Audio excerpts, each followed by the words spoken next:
You have a collect call from Taylor. an inmate at the Washington Correctional Center. To accept the call, press 5.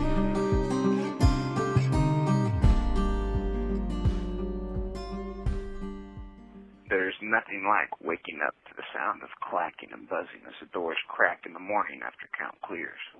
Waking up to the reality of life in prison. For some, it's just a stop along their journey, a milepost, an experience. For others, it is a revolving door, in and out, and that's their way of life, stuck in the cycle, pulling and eating away at them. And then for some, it becomes their destination, as the hammer came down and that judge issued them a death sentence. The slow way, by way of life in prison. This is The Life of a Lifer by Taylor Conway. Keep on walking down the line. Keep on walking down the line. Keep on walking down that street. Keep on walking down the line. All right. I got Bryan Burton with me, and I just want to say that after getting to know this guy a little bit, talking to him for a minute, I got to say he's got a very interesting story. So, Bryan, are you on the line there? I'm here with you, Taylor. What's up, bro? How you doing? I'm doing good, man. It's good to hear you. How you been? Yeah, absolutely. Man, I am living life, loving it. You know, I'm free. I feel your pain, bro. I know where you're at, and I know what you're going through because I've been there. And, you know, I like to tell people frequently, like, no matter where you're at, no matter what you're going through, there is a bright side of it. And, you know, just watching your story a little bit shows exactly what I say to people is, no matter how dark a situation is, you can make light of it. You can bring some light to a dark situation. And you're doing that by sharing your story in the way that you do, man. You're reaching people, I imagine, around the world. So you're a shining example of, dude, as bad as things can be, you can still find a way to be positive in it. So much props to you for that one. Thanks, man. You know, a motto that I live by is turning a negative into a positive, and it don't really matter. At the end of the day, you can live your life dwelling on what happened and keep perpetuating that, you know, place that you live in of negativity, or you can flip it around and turn it into something and move on with life and try to make the best of what you got and keep moving forward. You know, I'm still fighting for my freedom every day, trying to really shed light into what really took place and have some justice served. But at the same time, I'm not making excuses because I lived the life that led me to this place that I'm at, but I'm doing something about it. I'm not just sitting around playing into that negativity and continuing to perpetuate the cycle. And I see that after, well, you've been out for about, how long you been out for now? About 5, 6 years, something like that? July 29th of this year will make 6 years. Wow, man. And so you came from such a dark place that you were at. You said that you did your time in Florida? I did. 11 years I did in Florida. 11 years, man. So that's over a decade away from society, and you got out, and you had a plan in mind, man. You had a plan to really do something with yourself. And so why don't you tell us a little bit about how you came from this struggle to getting out, and you beat the odds, because so many people fall right back into the same cycle that led them there. And I don't really know, like, too much about your story of, like, where you came from, how you grew up and things like that, or even if you were there rightfully so. But I do know that you overcame the odds, because so many fall right back into it. Taylor, that's amazing that you mentioned that, man, because that's what I tell people all the time, that honestly, statistically, right, if you just look at the odds, I'm not even supposed to be here, because people do fall right back into that same thing. And so while I was locked up, I had a 10-year sentence originally. In Florida, you do 85% of that. So I'm just going to take it back a little bit to explain how I've been able to beat the odds. If you take it, when you get a 10-year bid in Florida, you got to do 85%, which gives you 8.5 years. During that time while I was locked up, I caught another charge. They took all of my game time from me, and then they added on 1.5 years, which ultimately in the end, I ended up doing 11 years total. But 2.5 of those years, they locked me into solitary confinement. You know what solitary confinement is. I'm locked in a room by myself 24 hours a day. Now, there's two things right there that happens. It either makes you or it breaks you. It's like there is no in between. And I was seeing, primarily at the beginning, just hearing, because my first cell that I was in, you couldn't see anybody. You couldn't see daylight. You couldn't see nighttime.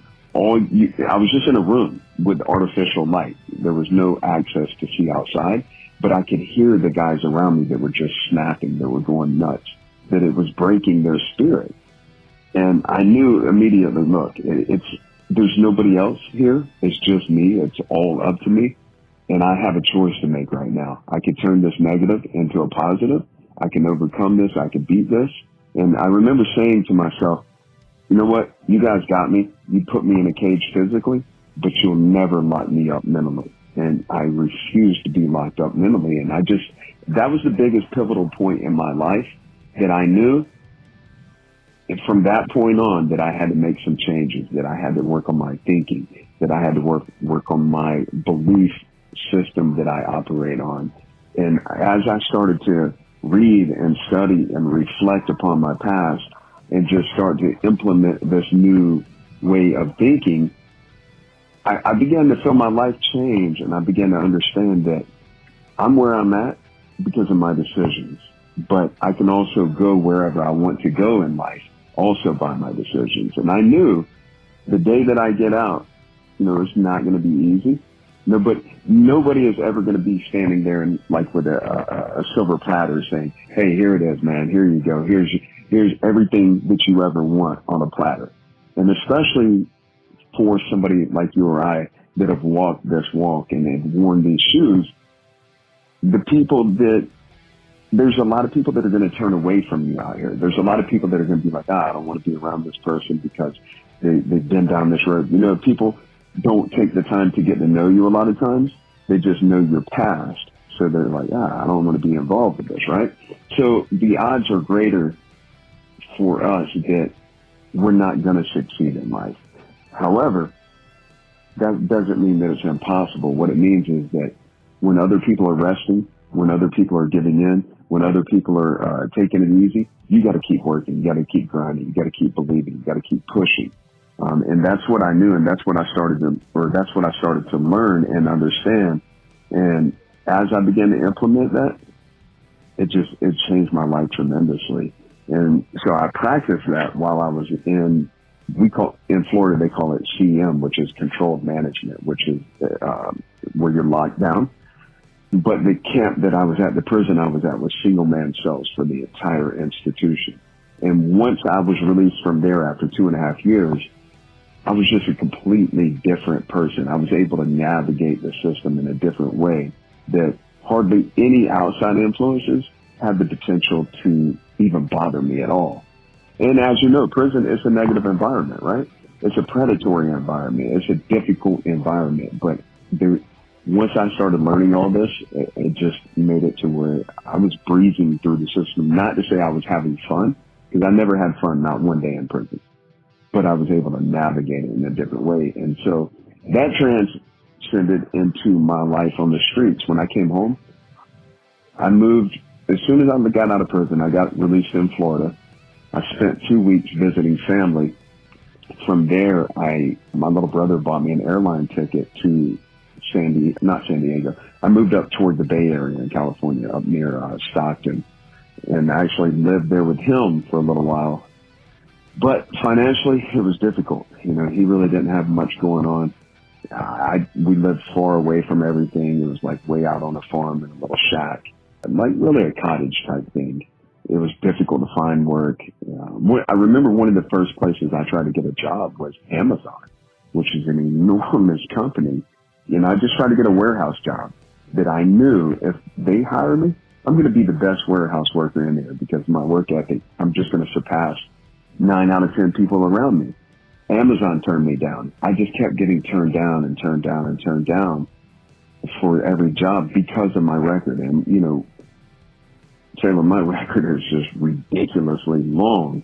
When you look at it, it's just like 10 pages long. For somebody to look at that on paper, especially an employer, like, to be honest with you, me as a company owner, if I didn't know what I know or haven't been what I've been through and somebody came in with my record and was asking for a job, I'd be like, nah, no thanks, man. Let me go on and show you where the exit is. And so that's how a lot of people view it, right? They don't take the time to get to know you. But I knew I can't give up on myself. If I give up on myself, the world will give up on me. And so I just knew I got to keep pushing. I got to keep talking. And what I was doing was telling people, everybody, every chance that I had that I come in contact with people, I would tell them, hey, I'm looking for work. Hey, I'm eager to work. Do you have yard work that I can do? And I actually started out just doing odds and ends, just yard work for people, cleaning up shit around their yard, cleaning up around their house. And doing that, I began to meet other people. And then my first big break job-wise was doing that type of work. I met a guy that was an electrical contractor. And one day he asked me if I knew anybody that wanted a job. And I knew he was an electrical contractor. And I was just like, nah, I don't know anybody that's an electrician. He was like, they don't have to be. And he was really asking me if I wanted a job, but he didn't just come right out and say it. And even then I was just like, I don't really know anybody because, you know, I don't know anything about electrical, not in the sense that I could go work for an electrical contractor. And he was like, well, it pays really well. And I was like, oh yeah? Well, how much does it pay? He was like, $45 an hour. And I was like, yeah. Well, tell me a little bit about it. So he tells me a little bit about the job. And I'm like, man, you know what? I might be interested in that. Well, what he wasn't telling me at the beginning was this was a government contract job. And they have in California what's called a prevailing wage. And those government jobs, they set the government sets the wages for all the employees. And the contractor is supposed to pay them that amount. Well, this guy was paying me I took the job, by the way. And it wasn't doing actual electrical. It was doing the install of like the piping that goes in prior to the wiring. And then once you get the piping in, you pull the electrical wire through that. But it was a big building on a military base.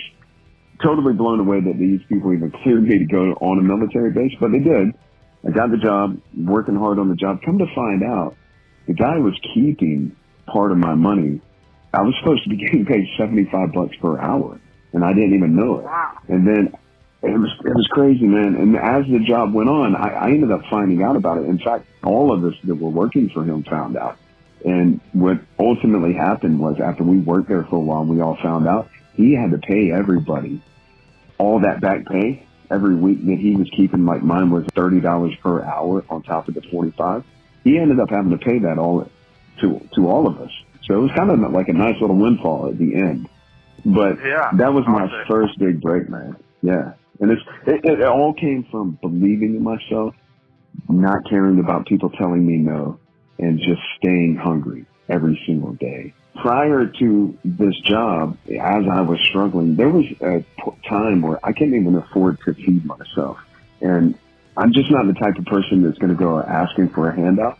So you remember I told you I was living in this like cottage on a farm with my brother. I was literally for a week straight picking these apples off of a tree. I would take like a little grocery bag out there and get apples and put them in a bag. And I was eating apples and drinking water.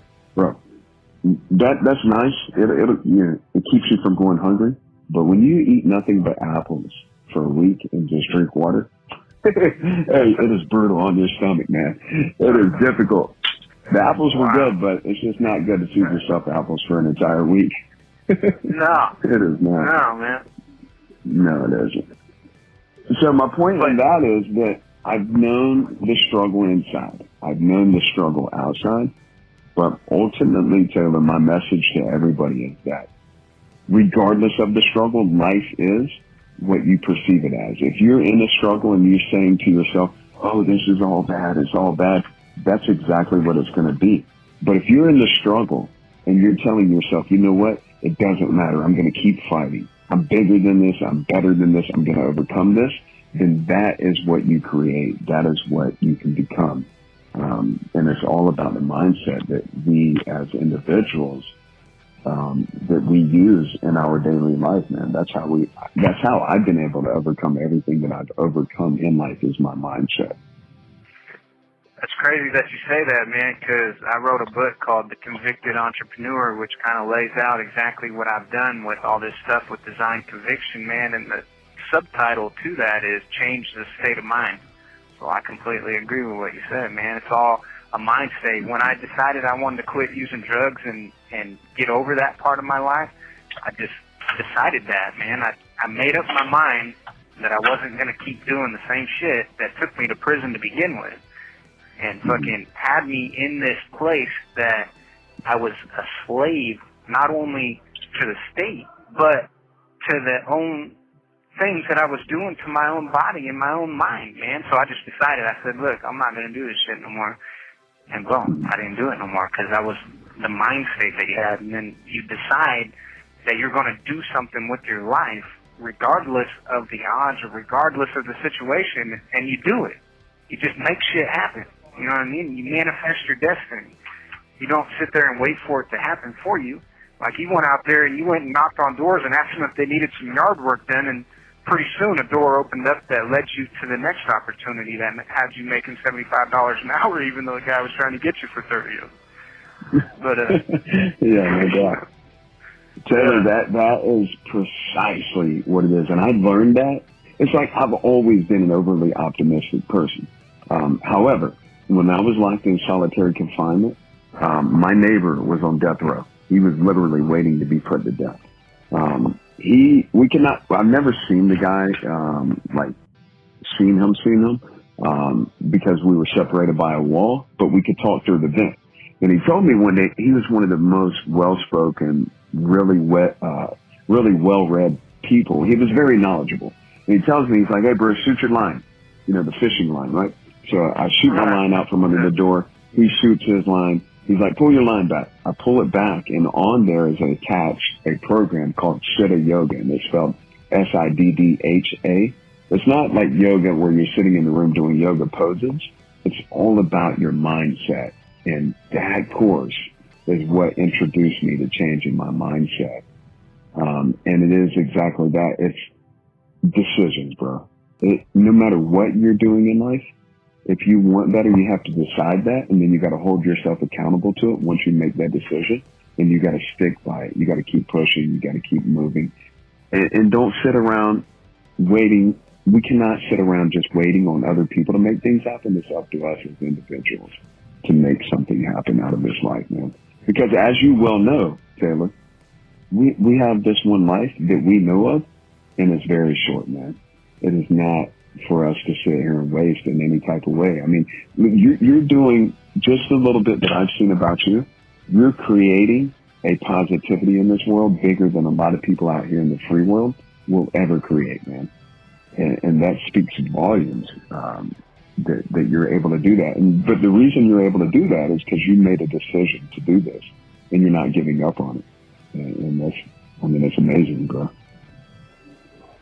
Absolutely, man. I appreciate that. I really do. And I feed off of people like you that are out there living proof of the concepts that we're talking about here on Life of a Lifer and through the magazines that we do with Design Conviction and the stuff that we spread. We shoot these magazines out across the country to prisons, and we're sending these messages to people like, look, man, you can do something with your life. Don't just sit in prison and waste your time feeding in on the negativity. Do something with yourself and make something, and start now. It doesn't have to start when you get out, or if you never get out, why not start doing something with yourself so you don't have to give up on your life, you know? And I think that we're really getting some responses from people by doing that. People are really, like, getting hope and getting a difference. Like, they're seeing things because of what we're doing here. And so I really feel like it's going to make a big difference, man. The more momentum that we get, the more people that believe in that concept, I think that it's a great thing, man. And the message that you're spreading and the living proof that you are walking, just like Seth Anthony. Seth Anthony is a great example as well. And I see a lot of similarities between the two of you in that you've done a bunch of time in prison, you've overcome these obstacles, and you set your mind to doing these great things, and man, you're accomplishing them. We got Seth coming out to Longview, Washington. He's going to be at the Columbia Theater, and he's going to put on a show, the Free Taylor Show, and we're going to be talking about a lot of these concepts there and really kind of being able to get out and show what design conviction is all about, man. I really appreciate that. You know, we got some other people coming out. Have you ever heard of Dave's Killer Bread? Yeah, I have. Yeah? So Dave Dahl, he's going to come out and speak at the show too, man. We got a hold of him, and he really buys into what we're doing too, man, because you can't not see what's going on with it, man. You know, it's like life-changing. People can make a decision to do something better with themselves, and a lot of times people don't see it, so they just got to see it for themselves. You know, and there's a lot of people in prison that are doing way too much time that are just not only a drain on the taxpayer dollars by keeping people locked up for just, 100 years, life sentences, 60 years, just for things that, like a lot of these sentences are just stacked up with enhancements, and you can't do anything about it. You know, by the time you get to the appeals level, it's over for you because, for one, you don't have money to hire the good attorneys to be able to get yourself some action. But for two, all the cards are stacked against you, man. And I think that people are starting to take more of a look at it. But what we're trying to do is give a voice from the inside, man. Be able to hear from these people like, look, all these people are locked away forever. They're never going to get out. But look at all the things that they're able to accomplish from in here. Imagine if they were able to get out, what they could do. And how, like, my thing is, man, I would like to make an influence on the youth that are up and coming because I don't want people to make the same mistakes that I did, man. If I could affect and help the next generation of youth that's coming up to maybe make a different decision for themselves and find out that they can do great things, that they don't have to resort to drugs and a life of crime in order to be able to do something with themselves. Like, I thought that was really the only way that I was going to make it in life, but come to realize, there's so many legitimate things that you can do, like what you're doing, man. You're doing all kinds of legitimate stuff, and you're doing well at it. And not only do you have the ability to be able to propel yourself way far ahead, but you don't got to worry about going back to prison. You don't got to look over your shoulder and say, hey, the cops are going to be coming for me at any moment. You know what I mean? So I think it's great, well. That, it's funny that you mentioned that as well, man. I used to say this whenever I was locked up. If I could come home and share my story with the ultimate goal of helping one kid that's traveling the path that I traveled, because I was that kid at one time. I was that kid that needed a guy because my dad had no control over my life. I barely really was around my dad, but I was the type of kid that needed a bigger brother or an uncle or a dad to come grab hold of me and say, hey man, hey, this is where you're headed. Now it's time to tighten up. You got choices here. So I was just reckless and out of control. And I know there's a ton of kids out there. And I said, I even now I still say, if I can help one of these kids that are traveling that path like me, prevent them from taking that path, then to me, that's the biggest accomplishment in my life. And so I got on YouTube and started telling my story as a prison channel, right? But so there's this genre, this niche on YouTube that is prison channels. Now, most of the channels that are on there are telling the horror stories and the just wild stuff, and they're the ones that are getting the most traction. But when I started out, I was just telling people, look, it doesn't matter what you've been through. It's all up to what your mindset is. You can overcome this. You can bounce back from it. You can turn your life around. Well, for me, that's more of a motivational niche me being in the prison niche, my channel hasn't really grown like astronomically like some of the other people. But I am starting to get more traction now. I'm like a little over 18,000 subscribers. I get a few thousand views on my videos now. I've done some collaborations, like with Fresh Out, where one of my videos got 1 million views in a couple of days. But Congratulations. ultimately, oh yeah, thank you. Ultimately, my goal is sharing my story with young kids in order to help them see this is what you're going to get. This is where you're headed. I've been that kid. But at the same time, you have a choice, man. You have decisions to make.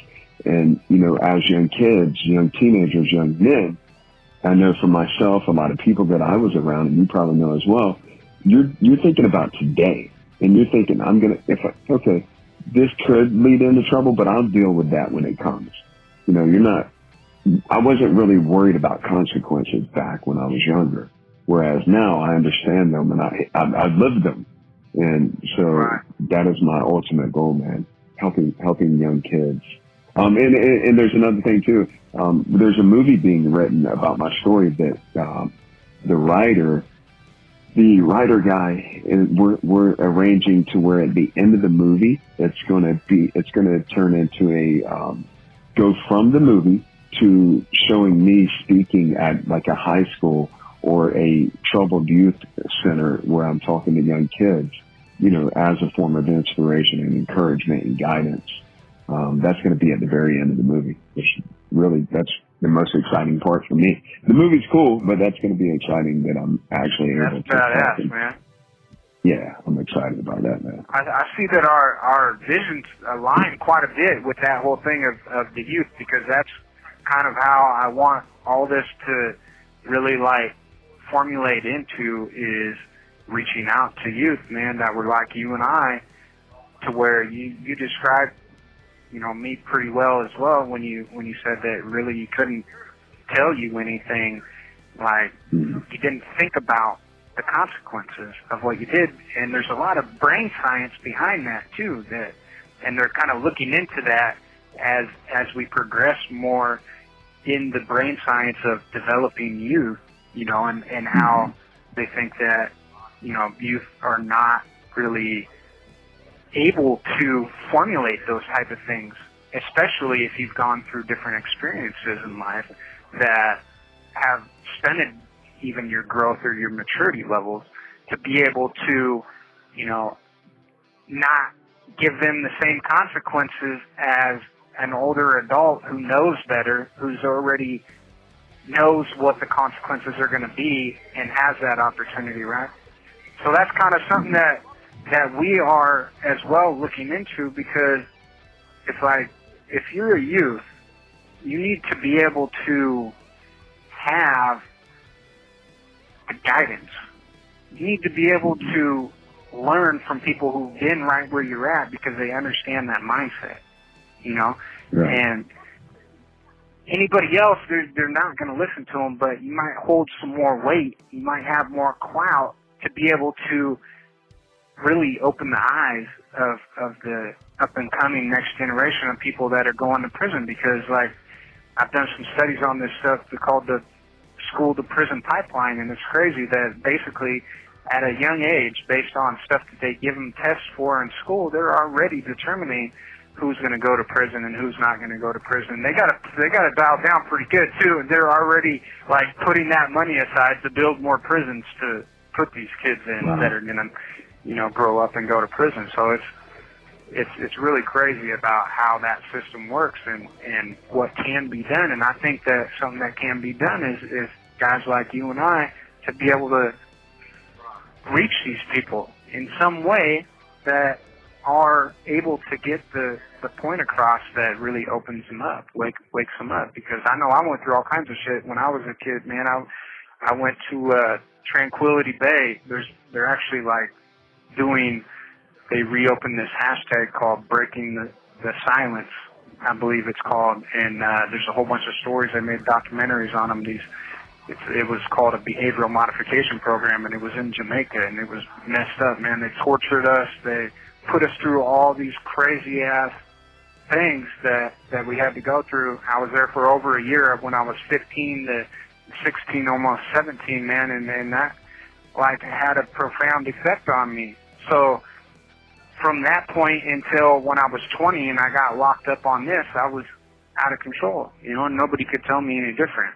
And so even though I'm not guilty of what I'm convicted of, I did a whole bunch of stuff that led me to the position to get myself into this situation. So that's why I don't blame nobody or try to make excuses for it or feel sorry for myself. I just, you know what I mean? But at the same time, I'm still working on trying to get out because I don't think that people deserve to spend the rest of their lives in prison, especially for youthful people that were like, you know, they've done studies that say under the age of 25, you're still not developed and you're still in that youthfulness to where you don't really think about the consequences of your actions and you don't think about all these different things that you would once you've been through more experience in life. So I would just like to ask you, like, what do you think about life sentences? Great question. I couldn't wait to speak. I hate it. I despise it. I do not agree with it in 99% of the forms. Now, like, there's this one guy that's just a out of control serial killer who was a serial killer as a young kid. He heinously just murdered people, stabbed these women and even children over and over. And to this day, he's been locked up 20-something years. He just stabbed a guy that I know in prison, and he's attacking people all the time. This guy is a maniac. Now, just normal, like I've got other friends that were sentenced as juveniles to life sentences. And in Florida, when they're sentenced to a life sentence, it's forever. There's no more parole. I do not agree with it. I don't like it. And it's funny you mentioned that study about how up until 25, we're still developing. When I turned 26, I noticed an immediate change in my mind. And I was like, what just happened? I just changed the way I'm thinking, literally changed overnight. I noticed the change. Like, we have small incremental changes throughout our life that sometimes we don't notice. That change in my thinking was so huge and so profound that I was just like, whoa, I literally changed overnight. So it's funny because that happened to me at 26. Like, I had a kid at a young age. I was 15 when my daughter was born. When I turned 26, I just felt like I appreciated it and loved my child and even her mother. I noticed this enormous change that I felt a different type of love for my daughter. Not to say that I didn't love my daughter previously, but it was a different type of love, a different type of connection that I felt for her and her mother. I just learned to appreciate things more. I was thinking more. I was thinking more ahead rather than thinking about just today. And all that happened when I turned 26. And once that began to happen, you know, I still continued to grow as I do today. You know, I don't think we ever stop growing or ever stop changing or ever stop learning. But that was like the magical point of, man, I'm not thinking like I was yesterday. And that's when I turned 26, man. So when you ask about a life sentence, do I agree with them? I don't agree with them. I think it's a horrible system. And you know, if we look at the numbers, right? We have in America, and I want to say that these numbers are still almost accurate. We have 1/25th of the world's entire population. So if you take all the world's population, we're only 1/25th, which is a minuscule amount, a very small amount. Yet if you take the world's prison population and combine them together, we warehouse, we put people in prison. We have 1/5 of the world's population, prison population in prison in America. That number doesn't make sense. You know, we are imprisoning people by the masses. And then to know that we have a for-profit prison system in this country just means one thing. It's in the people that run these systems, that own these systems, that work in these systems, in their benefit to give people time and give them a lot of time, to give them life sentences, because it keeps so many people making a profit, so many people having a job. And it should not be that way. It shouldn't be a for-profit system anywhere in this country or in the world for that matter. Right. Yeah, I think those numbers are pretty close, man. The last one that I seen was it was even a little bit more than that we had a quarter of the world's prison population in a statistic that I saw. But I mean, even wow. that's like, it's astronomical, man. And we are also the only country, basically, the only civilized country that really even does life sentences.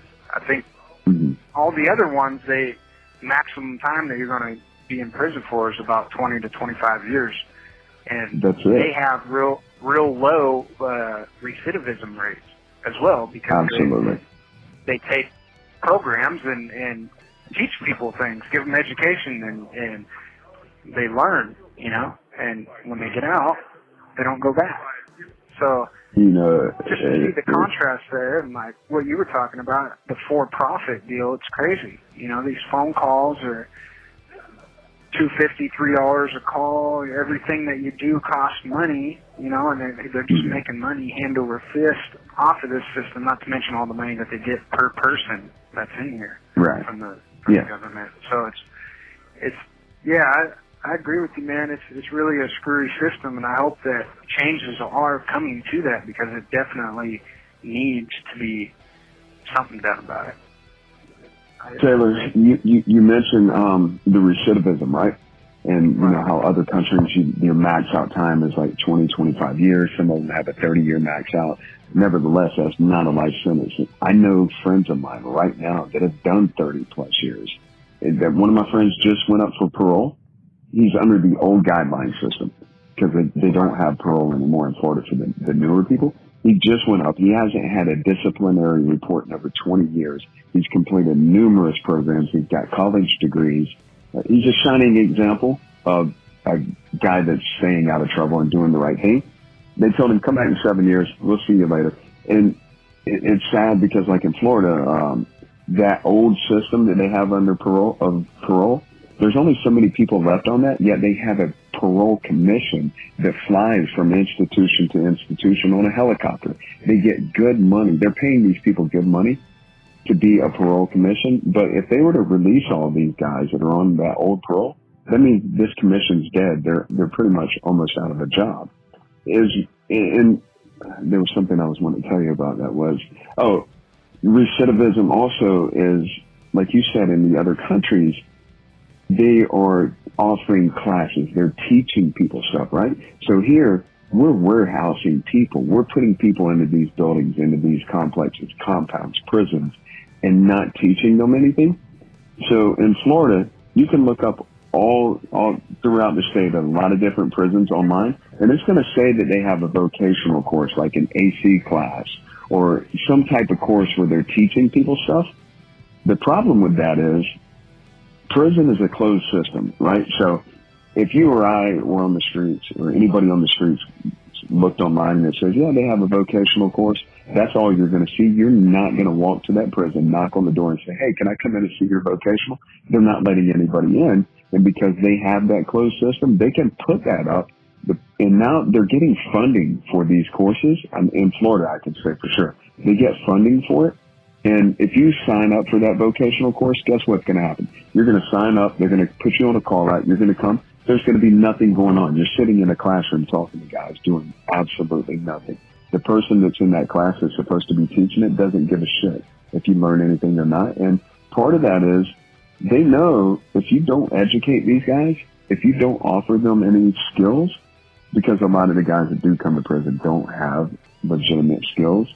If you don't offer them anything, guess what? They're going to get out and go back to the same thing, around the same places, all the same stuff, which creates recidivism, people coming back to the same exact system. So in my eyes, what it seems like it's to their benefit, the people that run the system, to not educate people so that they just keep coming back over and over, man. And it's a sad situation, broken system that we have. And that's why it's critical for guys like ourselves to spread this message to these kids that are coming up to prevent them from ever entering the system. Because once you enter it, you already know it is extremely difficult to overcome the odds of staying out of prison. Absolutely, man. I couldn't have said that better myself. And the other thing that I'd like to add to that point is that they do offer courses, like vocational courses like that, but the limited availability of these is like minute. They get a handful of people that get to do them every year, and whether they ship you out and transfer you to another place, or something comes up and happens, and a lot of people don't ever even complete the courses, so they don't get the certification to begin with. And then it's just the availability for it is so limited that hardly anybody ever gets to see those actual classes as well as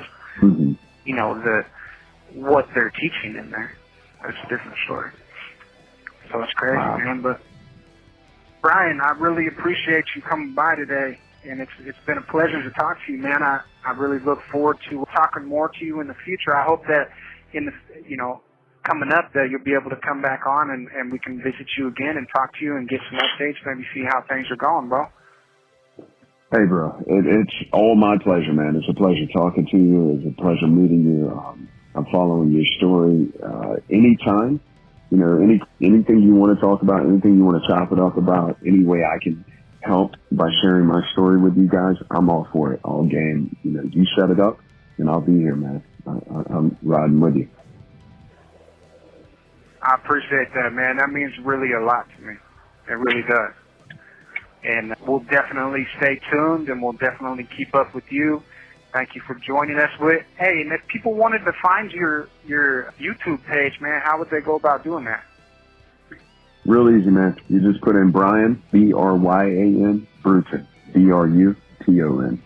You put that in, you're going to see all of my videos on YouTube. It's definitely going to pop up, man. It's a wild, crazy story. Absolutely, man. Yeah, man. Yeah, go ahead and check out Bryan Brunton, man, on his YouTube. He's really, this guy's the truth. Thank you for stopping by, and come back next week. Keep on walking.